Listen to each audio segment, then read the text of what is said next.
नमस्कार। मैं doctor DC Dudi, सहचार्य भूगोल, गवर्नमेंट PG कॉलेज सामरलेक। आज BA पार्ट फर्स्ट के विद्यार्थियों को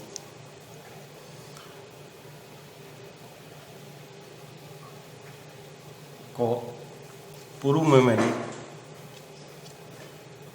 कई क्लासें ली हैं, जिसमें राजस्थान का परिचय, राजस्थान की जलवायु, राजस्थान का भौतिक स्ट्रक्चर, इस संबंध में अध्यापन कार्य कराया है।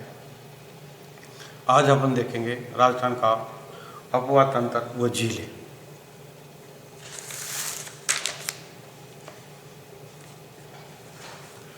राजस्थान का अपवा प्रणाली उनके भौगोलिक इतिहास, अरावली पर्वत की उपस्थिति एवं वृहत भारतीय जल विभाजक की स्थिति में बहुत अधिक प्रभावित हुआ है। वृहत भारतीय जल विभाजक अपवा को एक ओर बंगाल की खाड़ी व दूसरी ओर अरब सागर में विभाजित कर देती है। ये जल विभाजक अरावली कक्षा के सहारे सांबर झील से दक्षिण की ओर अजमेर तक जाता है। यहाँ से विभाजक रेखा दक्षिण पश्चिम की ओर ब्यावर से कुछ किलोमीटर पूर्व होती है एवं उदयपुर नगर के दक्षिणी पश्चिम की ओर जाने से पूर्व देवगढ़ कुंभलगढ़ तक जाती है। यह और भी पश्चिम की ओर फैली हुई है। उदय सागर पार करने के बाद दक्षिण पूर्व में बड़ी सादरी की ओर झुक जाती है, जहाँ से यह पहाड़ियों को छोड़ देती है और छोटी सादरी से दक्षिण पूर्वी एवं दक्षिण में जाती है, चित्तौड़गढ़ में प्रतापगढ़ तक जाती है। अरावली पहाड़ियों का पश्चिमी व दक्षिणी भाग लघु सरिताओं एवं उनकी सहायक नदियों के द्वारा अरब सागर तक बहाया जाता है। इन नदियों में लूणी, सूकड़ी, बनास, साबरमती एवं माही अत्यंत महत्वपूर्ण है। इनमें से अधिकांश सरिताएं मौसमी नालों द्वारा मिली हुई है, जो वर्षा ऋतु में जल का अपवाह करते हैं।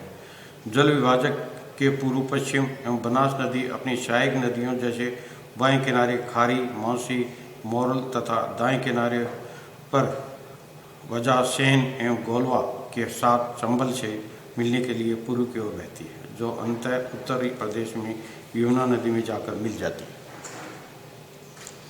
राजस्थान की अपवा प्रणाली की सबसे महत्वपूर्ण विशेषता यह है कि राज्य के क्षेत्रफल में लगभग 60.2% में अंतःस्थलीय प्रणाली है।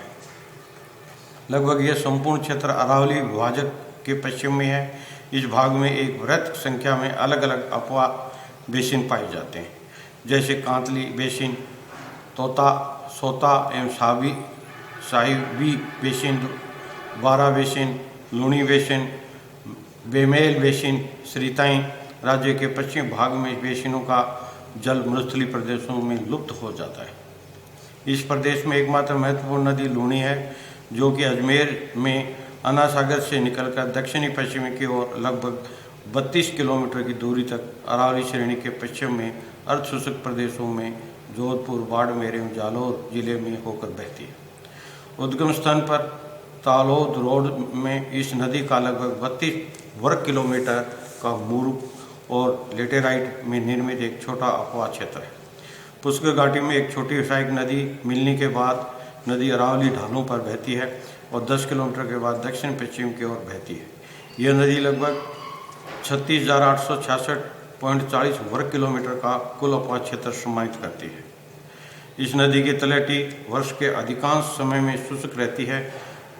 बिल्कुल वर्षा पोषित सरिता होने के कारण इसमें जल केवल वर्षा ऋतु में ही रहता है और उस समय नदी स्थानों पर बढ़ती हुई बालू के अवरुद्ध हो जाती है।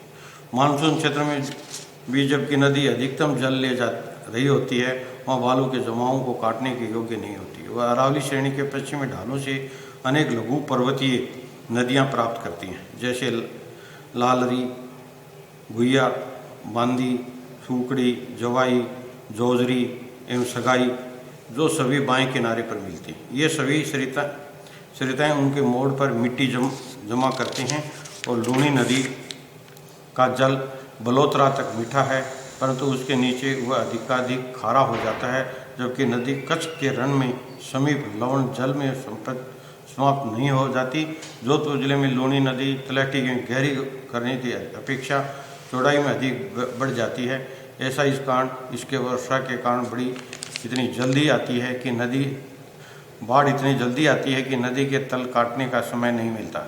वर्षा ऋतु में अपनी घाटी में बहने के स्थान पर लूणी नदी सीमावर्ती प्रदेशों पर उमड़ी पड़ती है और समय समय रेलवे लाइनों को तोड़ देती है, जिसके समांतर यह वास्तव में लूणी जंक्शन को गोले तक बहती है।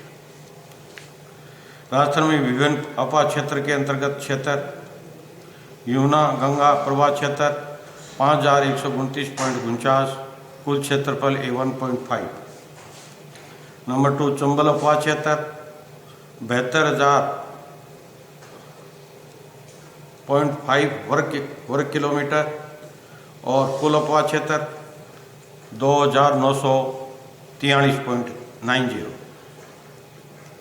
काली सिंध और परमान अपार क्षेत्र 11,444.72 वर्ग मीटर। चंबल अपार क्षेत्र 18,446.45 और बासी अपार क्षेत्र 33,760.5। मोरेल अपार क्षेत्र 5,436.93। माही प्रवाह क्षेत्र